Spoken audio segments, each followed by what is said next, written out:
cross court. I was telling Deborah too, look how our overall take back and finish stays inside of our hips. This is inside the hips. This would be out of the hips.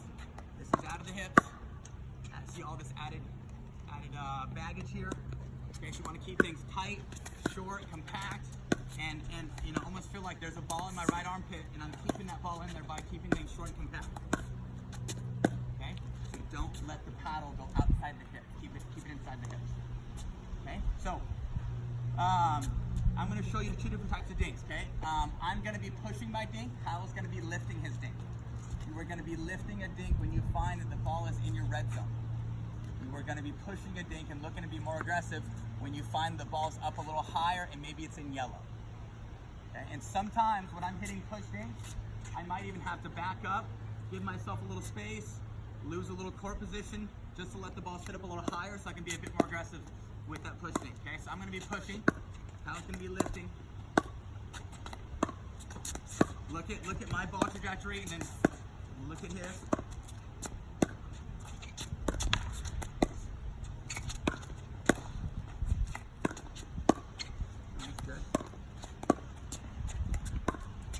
So my ball has lower trajectory, it's pushing him back, looking like a bit more aggressive. His ball is doing what? Up a little higher, but it is nice and shallow.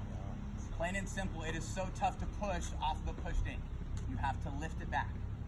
Kyle, can you show us trying to push off of my push? Sure. Okay. Okay, I'm going to be hitting a pushing dink. Look what he's going to do.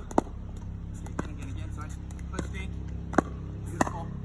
If he tries to push it back, it's going to be in my wheelhouse, right? So he's got to recognize that when I'm in control of this dinking exchange, his main role is hitting a shallow ball that neutralizes the point, right? Okay. Again. I'm pushing. He's lifting. Okay.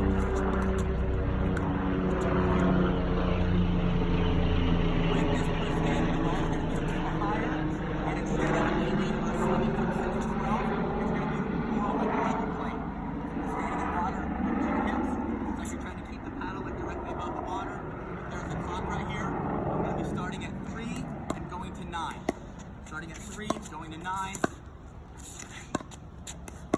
3 to 9, but it's more of a level ball trajectory, and I'm trying to get Kyle to think, should I take this ball out of the air or should I take a step back? I'm just making him feel uncomfortable by putting the ball in like uncomfortable spots. Okay, lifting and pushing. Yeah, notice the tendency in making this transition from a push, which we've been doing, a lift to a push, is that the wrist starts to get engaged, or you feel like there needs to be more power, more of a swing. Like Tyson talked about, it's just the trajectory of the ball and the plane that you're actually doing, not 6 to 12. It's more across the body, but still all the other concrete details are the same. It's still from the shoulder, your wrist is still locked. You're just pushing through it a little bit more with your weight going into it rather than up. Okay, backhand side, if you're looking to hit a push dink, it's going to start at 9 and go to 3. Sometimes it might even be 8 to 2. But it's just a general idea of just hitting a more pressurized dink that kind of forces your opponent to have to scoot back a little bit. Okay? Okay, here's going to be our drills here. First drill, you're just going to alternate feet. We'll go one ball to the inside foot, one ball to the outside foot. Okay, alternating feet. Middle, wide, same thing. Middle, wide, okay, middle, wide. Okay, so we'll do this both on the left side and the right side. Okay, I'll call the switches here. Next little thing is we're gonna set up cones. We're gonna set up cones right in here to represent that outside quadrant. When you get pulled out of position as you're dinking cross court, when you get pulled out of position, I want you to work on neutralizing and trying to hit a reset dink back in the middle. That's gonna be your second drill. Like, I see your paddle again real quick if you don't mind. Okay. So Kyle and I would both have a cone here, but as we're dinking back and forth, if he pulls me out of position, I'm gonna reset and go back in the middle. Okay, again. If I pull Kyle out of position, same thing, pull him out of position, he's gonna reset and go back in the middle. We're dinking back and forth. He pulls me out, I go back in the middle. I push him out, he goes back in the middle. It's just that general idea of